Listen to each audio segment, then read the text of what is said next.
Hey, what's up, Street Talks? The Eric from the Eric from Street Photography Blog. Currently here with my buddy Elsa.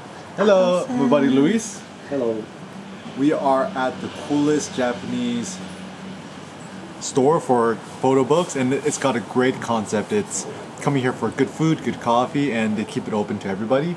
There's probably like 100,000 photo books here. 5,000. 5,000 photo books. Shout out to Bellamy, aka Japan Camera Hunter, for the recommendation. I'll put a link to his website below if you want to check out camera stuff and photo books and film. So I wanted to do a quick review. So this is actually not my camera, it's my buddy Luis's camera, and I'm gonna pimp out the Henri wrist strap limited edition Chroma Crimson Red Super Sugoi, and he currently has the hand grip on it, and he's got the thumbs up, which kind of gives the relatively heavy camera a nice grip. And he's got the 35mm 1.4 Summilux lens, which is probably technically the quote best at 35. Generally, I would recommend if you're interested in Leica. My personal favorite is the 35 f2 spherical lens. It's a little bit smaller, it's a little bit cheaper, and it's apparently a little bit sharper too. But anyways, I would talk about the practical settings I'd recommend. So first and foremost, one thing we talked about was shooting in A aperture priority mode, and for shooting street photography, a lot of Leica shooters like to keep everything super low, like ISO 100, 200, whatever. But now that the sensor has gone even so much better, I would just recommend to keep it ISO 1600. Gary Winograd and Joel Meyerowitz would often shoot at 1600 to maximize the shutter speed. And even during the day, just keep it at f8, then just set it and forget it. And when you're shooting street photography, by default, just keep your finger here in the center position. So even when you keep your eyes closed, you should know that the center position is 1.2 meters, and 1.2 meters is roughly 2 arm lengths away. So when you're shooting street photography, that's essentially your medium distance. If you take your finger on the bottom of the focusing tab and rotate it 45 degrees to the left, then you're roughly at about 0.8 meters, which is roughly 1 arm length away, aka close distance. If you take your finger and you rotate it about 45 degrees to the right side, then you're about 5 meters, which is roughly 3 arm lengths away or further away.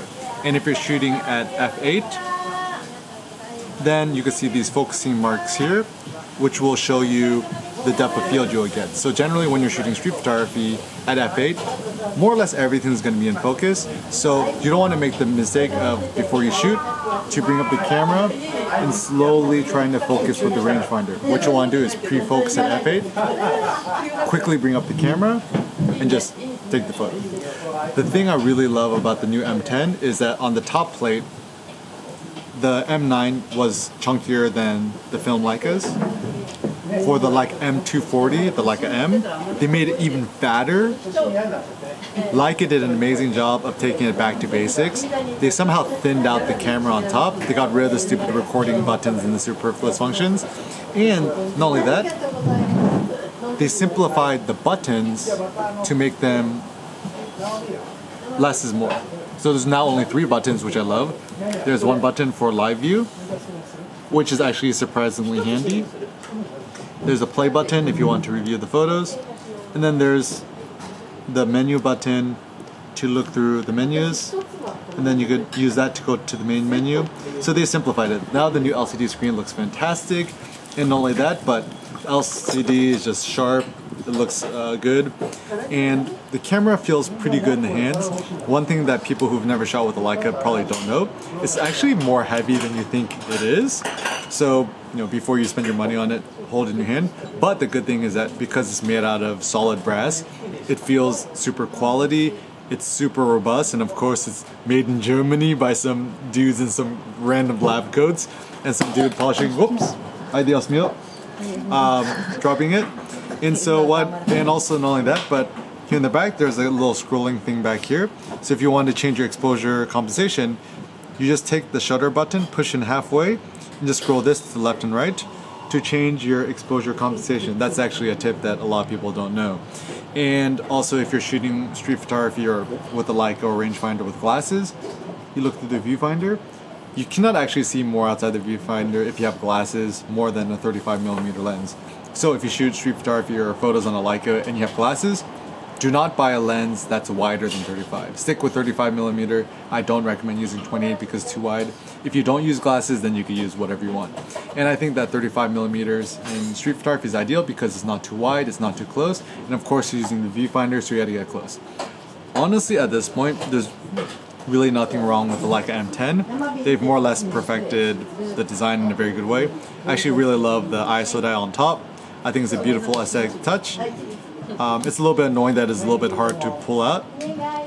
If it was next version is a little bit softer, it'd be nice. And besides that, yeah, they've made it thin. It looks sexy and it's simple to the max. There's really not much I would change about it. M9 had versions of like the buffer being too slow and the LCD is sucking. The M240 they added too many superfluous functions like the video functions and stuff like that. And with M10, once again, took it back to basics.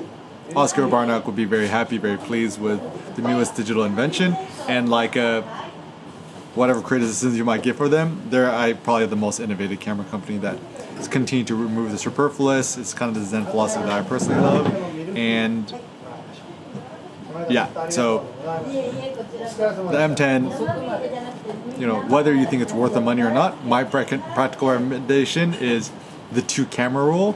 You should not buy a camera unless you can afford to buy 2 of them and in cash. So please do not go into debt for a Leica M10. I would recommend best camera on the budget, Ricoh GR version 2. Or you could sell your left kidney and buy a Leica. Alright? So thanks a lot, Luis, for letting me borrow your camera. You made some really nice photos too. And then we're gonna enjoy the nice view here. And remember to always be happy and always be Genki.